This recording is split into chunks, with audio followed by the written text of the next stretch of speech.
Please, Glenda, you'd never survive without me. The words hung in the air like a knife. They weren't shouted. They weren't even said in anger. Richard had delivered them with that same smooth confidence he used in his PR pitches, as though stating a self-evident truth. He didn't notice how my body went rigid, how my breath stilled. I smiled faintly, not because I agreed, but because that smile had become my armor. A smile could cover the bruises left by years of subtle control, years of being told that my life was better because he had curated it for me. My name is Glenda Carter. I'm 35 years old. I'm a civil engineer, the kind of person who designs and manages structures meant to last decades, even centuries. Bridges, tunnels, towers, things that demand precision, foresight, and strength. At work, people trust me with multi-million-dollar projects, yet somehow in my own home with my own boyfriend, I'd been made to feel like a helpless child. Richard and I had been together for 5 years. For the first few months, I thought I had found someone magnetic, someone who understood the world in ways I never could. Richard thrived in high-end public relations. His entire job revolved around image, how things appeared, how they were perceived. And when he moved into my apartment 3 years ago, he brought that professional skill set into my personal life. It began innocently enough. He'd suggest a new outfit for me, tilting his head with that practiced smile, insisting that my engineer's wardrobe was far too utilitarian. Soon, my closet transformed into what he called a lifestyle brand. When he reorganized my kitchen, it was under the guise of efficiency. He insisted my layout was logically unsound. Our social calendar shifted too.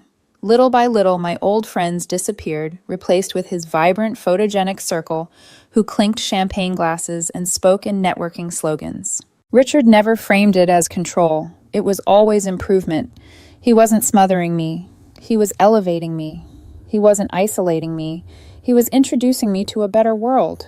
And I let it happen. Because truthfully, I hate confrontation in my personal life. I'd rather spend 12 hours revising a bridge load analysis than argue about where to eat dinner.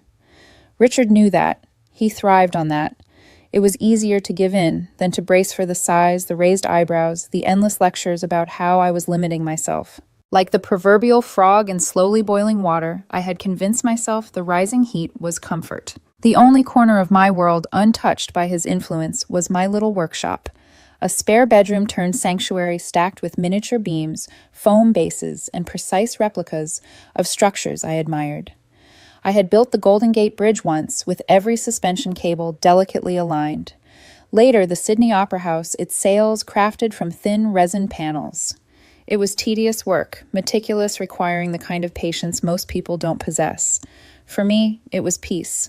Richard called it my tinkering. He called the models dusty toys. Every time he dismissed them, I told myself it didn't matter. But deep down it did. Those models weren't toys. They were proof that my hands, my mind, my quiet persistence could build something breathtaking. 2 months ago, everything came to a head. My boss, Mr. Davies, called me into his office with a gleam in his eye. Glenda, he said, we want you as lead engineer for the new flagship bridge project at our European headquarters. It's a 2-year posting, full relocation, everything covered. This is the kind of project people build their entire careers around. I remember walking home that night, floating my heart, hammering with excitement. This was it, the dream I had chased since university. A career-defining moment. I could hardly wait to tell Richard. But when I did, his reaction was a frown. Europe, he muttered, not even looking up from his tablet. 2 years. That's a logistical nightmare. I'll have to rebuild all my contacts. The shipping for my things will be a mess. We'll need to put this ugly furniture in storage. He spoke as if my triumph was a minor inconvenience for his social calendar. I laughed nervously. I was thinking, maybe I'd go alone at first, just for a few months. Settle in, find my footing. That was when he looked up. The disbelief in his face was chilling his smirk, cutting deeper than any shout could have. Go alone.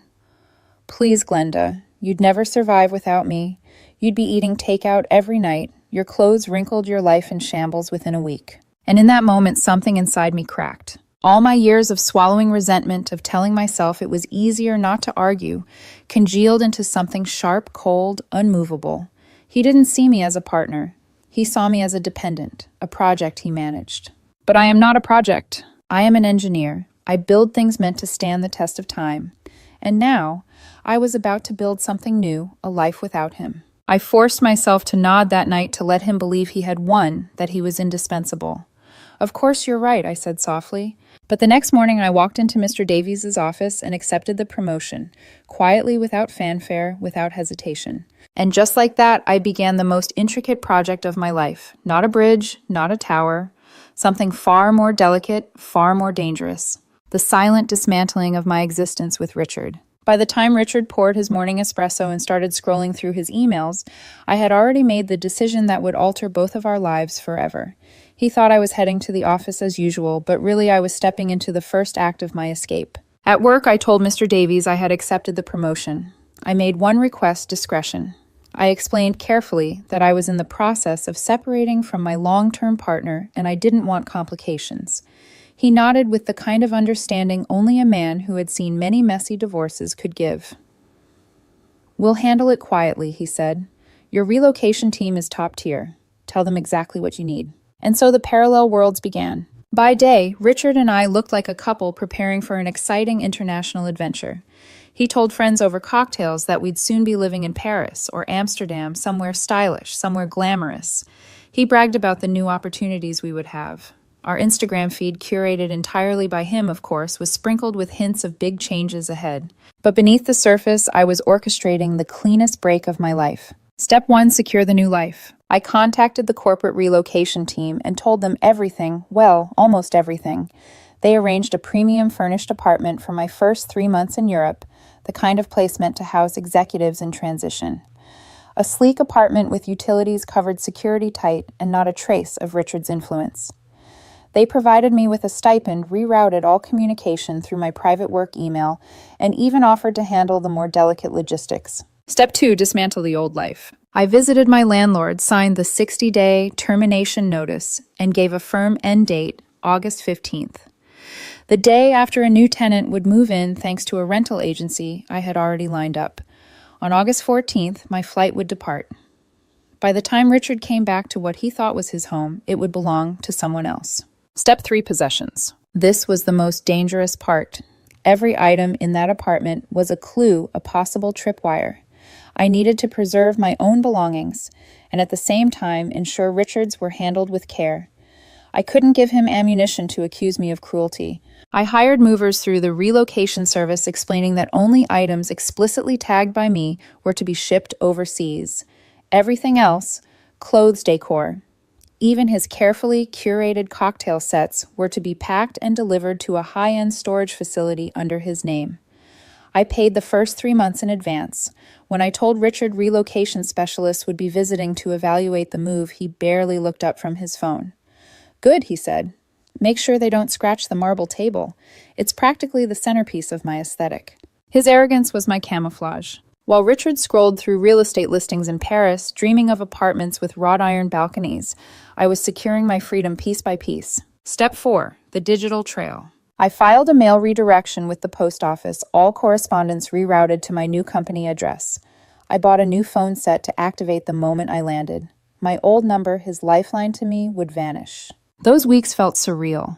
During the day, I played the role of Richard's partner, nodding while he spoke about which French districts were up and coming or which rooftop bars would suit his brand. At night, I whispered to myself in the dark, "Hold on, Glenda. Just a few more weeks." The guilt gnawed at me sometimes. He wasn't violent, wasn't monstrous in the way people imagine toxic partners to be. He was charming to others, magnetic in crowds. He bought me flowers, left notes, kissed my forehead in public.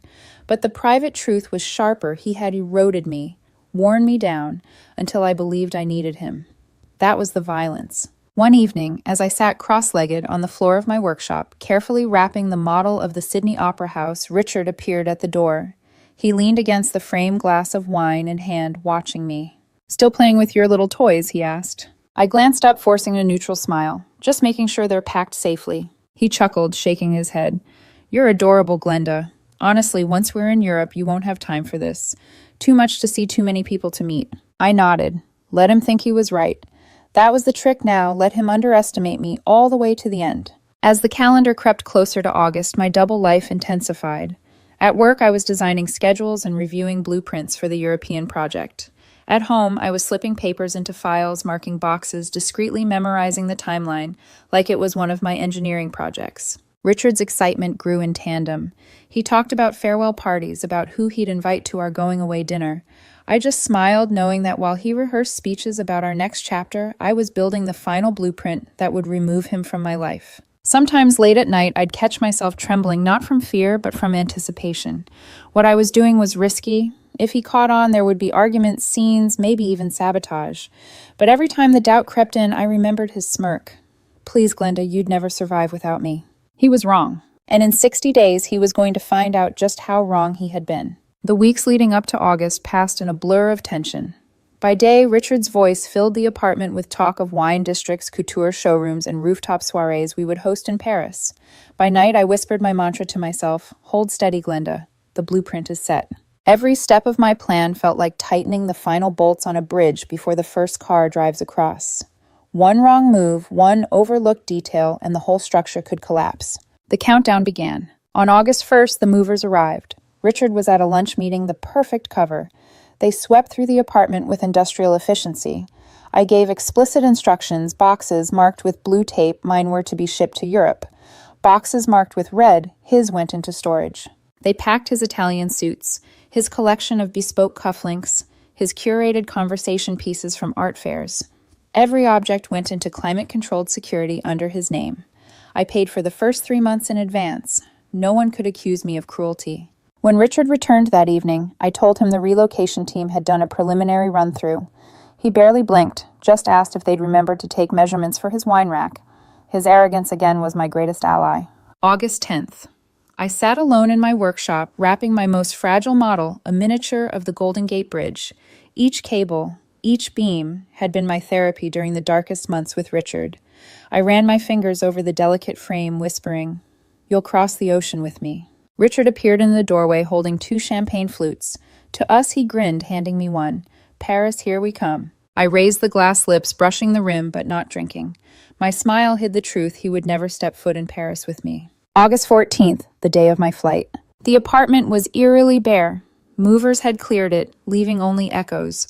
The walls that had once held Richard's curated art prints were empty, a blank slate. My belongings were already in transit across the Atlantic. His were safely tucked away in a suburban storage unit. That morning, Richard dressed sharply for what he called our farewell brunch. He kissed my cheek, promising to be back by 6 so we could leave for the airport together. As the door clicked shut, silence filled the space like oxygen. I walked through the apartment one last time, checking everything. Storage unit details confirmed. Lease termination confirmed. New tenant move-in date locked. My passport and flight ticket tucked neatly into my bag. At 4:00 p.m., I stood in the empty living room, staring at the space where our sofa used to be. I pulled out my phone and composed a single clinical message. "Richard, your belongings are safe at storage facility name. The key and access card are waiting under your name at the front office. Unit number attached. Paid for 3 months in advance. Take care." I attached a photo of the key and access card. Hit send. Then, without hesitation, I slid the phone into an electronics recycling bin downstairs, a clean severing of the digital tether. By the time Richard returned at 6:00, expecting to sweep me into an Uber bound for the airport, the apartment door would be opened by a stranger, the new tenant. I could almost see it unfold in my mind's eye. Richard's confusion, his indignation, his voice rising as he demanded to know why someone else was in his apartment. The slow, crushing realization as the truth settled in. But I wasn't there to see it. At 6:30, I was already boarding my flight. As the plane taxied down the runway, I pressed my forehead against the window. The city lights blurred into streaks. My chest ached, not from loss, but from release. I didn't feel rage.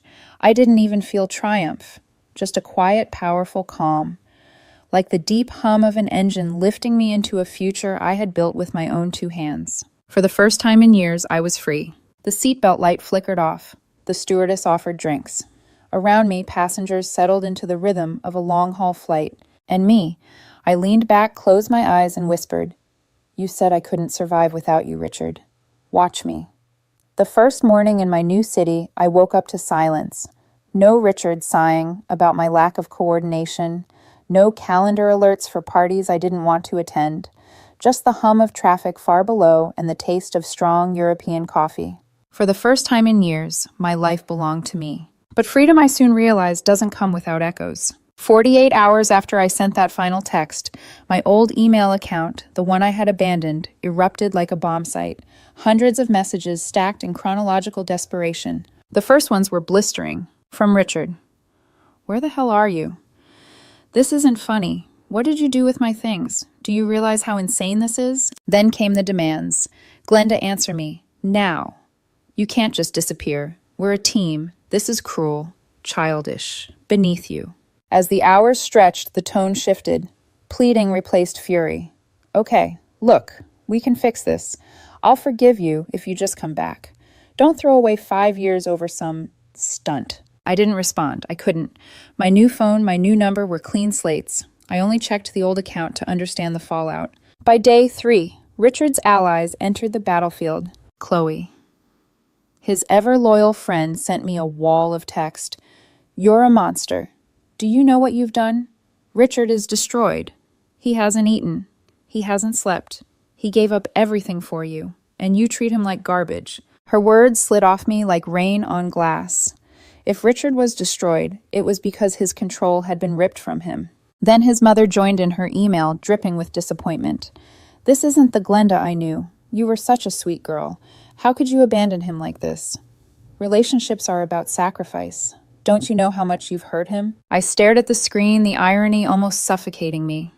Sacrifice I had sacrificed for 5 years, my wardrobe, my friends, my peace. Richard hadn't lost anything except access to me. But the most chilling strike came not by email, but through my workplace. 3 days after my arrival, my manager, Mr. Davies, summoned me. He looked unsettled. Glenda, he said carefully, we received a call from a woman claiming to be your fiancé's ex. She was hysterical, saying there was a medical emergency with your mother. She demanded to know your new location, flight details, contact numbers. My blood ran cold. My mother was fine. I had spoken to her that very morning. Her name I asked, though I already knew. Bianca, he said, checking his notes. She insisted it was life or death. Our staff fortunately followed protocol. They refused to release information and flagged it to me immediately. I thought you should know. Bianca, his ex, the woman who apparently still played a role in his arsenal of manipulation. Or perhaps it was Richard himself feeding her lies, using her as a weapon. I exhaled, forcing calm. Thank you for telling me, and thank you for protecting my privacy. I'll handle it. That night, I sat in my apartment staring at the city lights. It wasn't just anger I felt. It was fear. Fear of how far Richard was willing to go.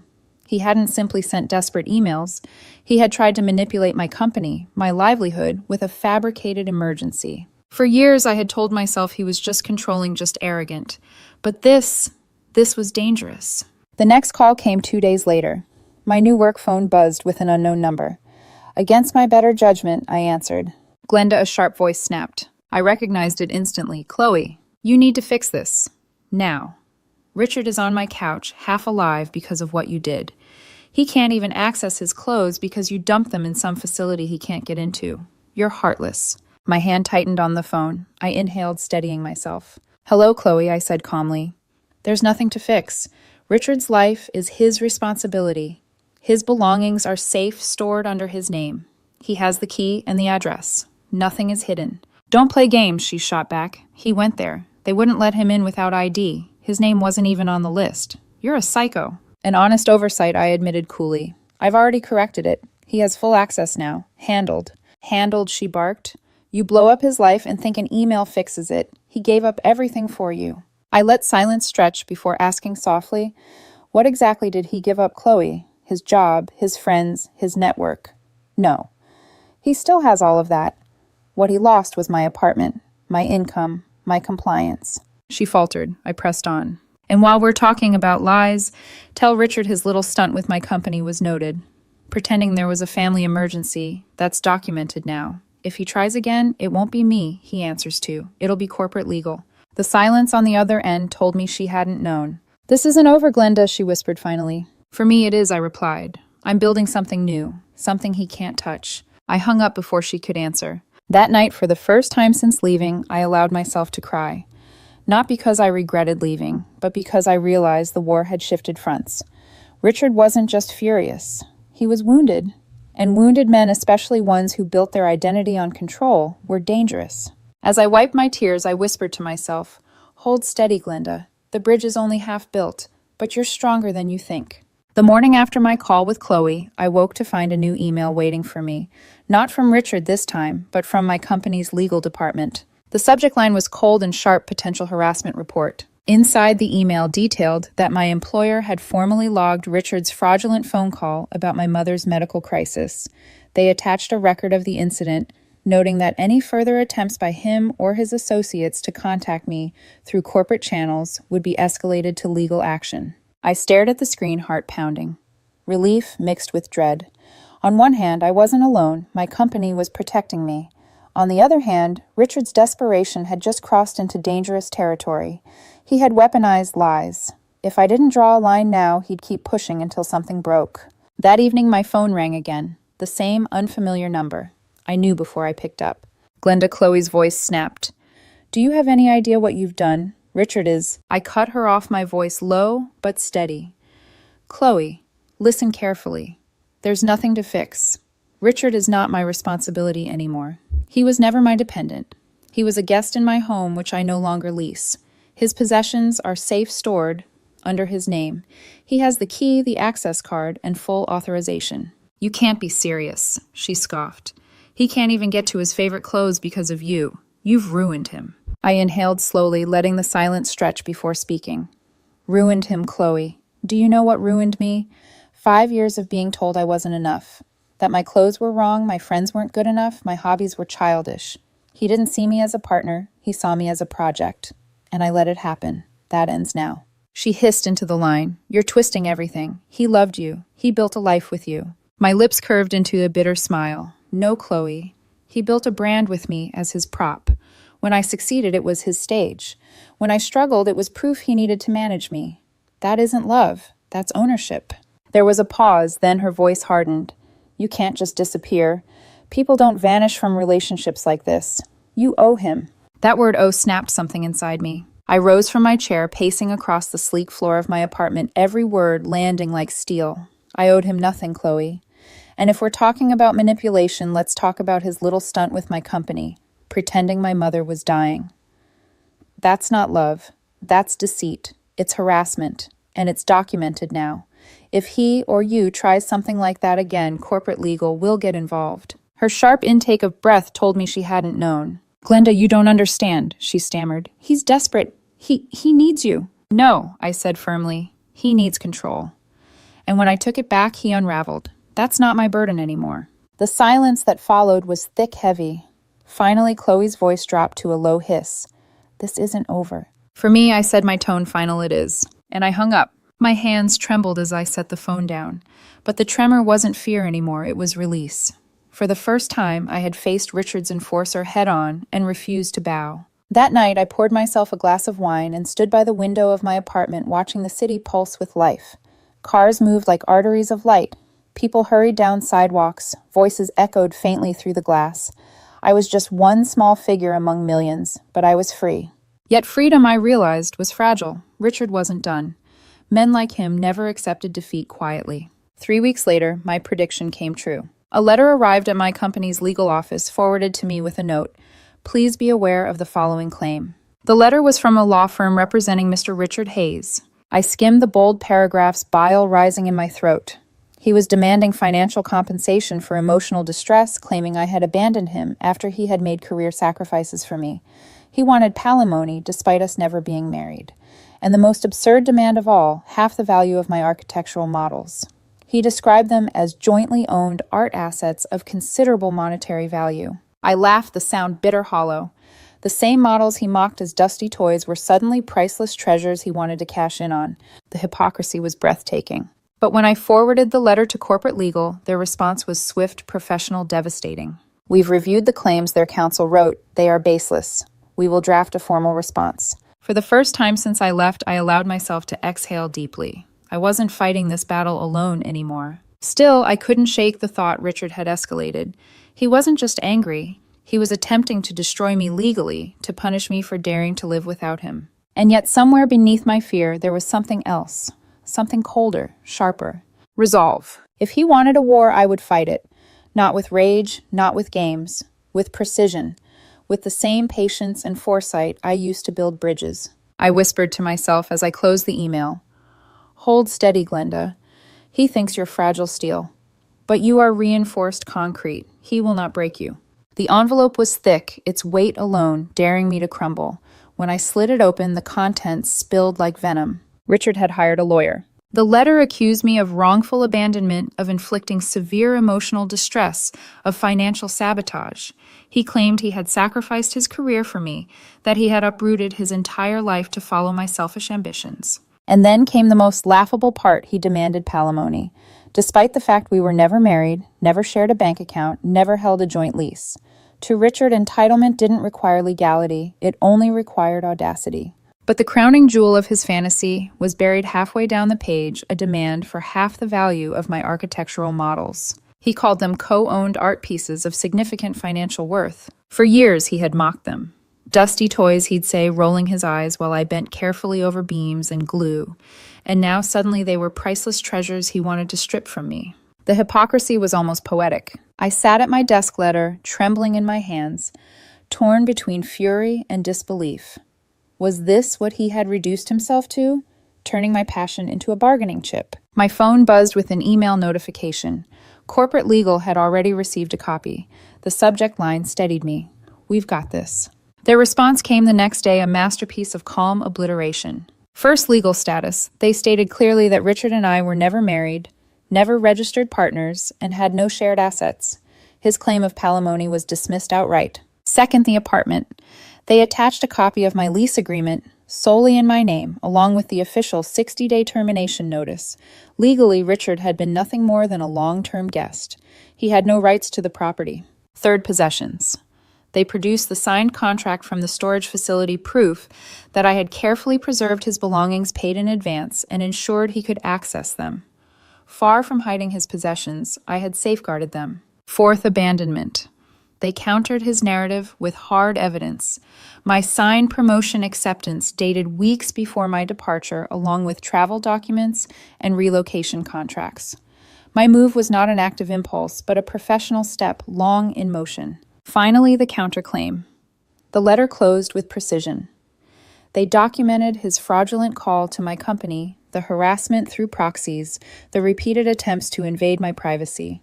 It warned that any further legal action from him would trigger a formal harassment complaint against him. It was surgical, elegant, brutal. When I read it, my hands stopped trembling. For the first time in months, I felt the kind of confidence I carried on construction sites, the assurance that comes when every beam, every calculation, every load test aligns perfectly. The structure holds. A week later, silence fell. Richard's lawyer sent a one-sentence email. Our client withdraws all claims. That was it. No apology, no concession. Just quiet retreat. But retreat had consequences. I heard about them weeks later through my sister Maya. Bianca told someone who told me, she said cautiously over the phone, Richard had to pay his lawyer out of pocket. Expensive, apparently. And after the 3 months you prepaid for storage ran out, he couldn't afford to keep his things there. He had to move them into his parents' garage. The image almost made me laugh. Richard, who had curated every corner of my apartment like a showroom, forced to stack his conversation pieces between lawn chairs and old Christmas decorations. And Chloe, I asked. Maya hesitated, then chuckled. Let's just say her couch wasn't a permanent solution. She kicked him out after a while. She got tired of being his unpaid therapist. I exhaled, leaning back in my chair. Richard, the man who once controlled every thread of my life, was unraveling in the suburbs. Stripped of his stage, his audience, his props. And me, I had survived. More than that, I had thrived. My new apartment felt like mine in ways my old one never had. My models, those so-called dusty toys, sat proudly on custom-built shelves displayed like the art they were.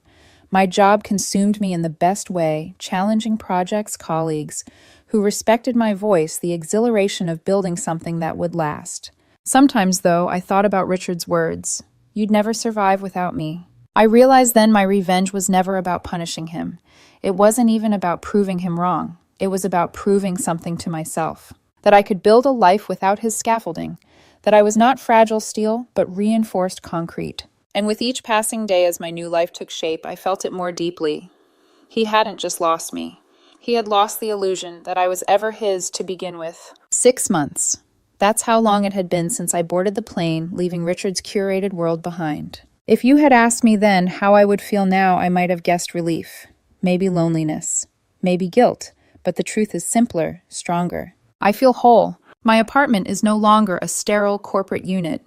It's mine. Soft rugs underfoot. Books stacked high. Sunlight spilling across a wooden desk where my models stand in quiet triumph. The walls aren't curated for someone else's brand. They tell my story. The Pont de Normandie dominates the corner. Still unfinished, its sweeping arches stretching across a foam base. It's the most ambitious model I've ever attempted. Every evening I spend an hour threading cables, sanding edges, sketching adjustments.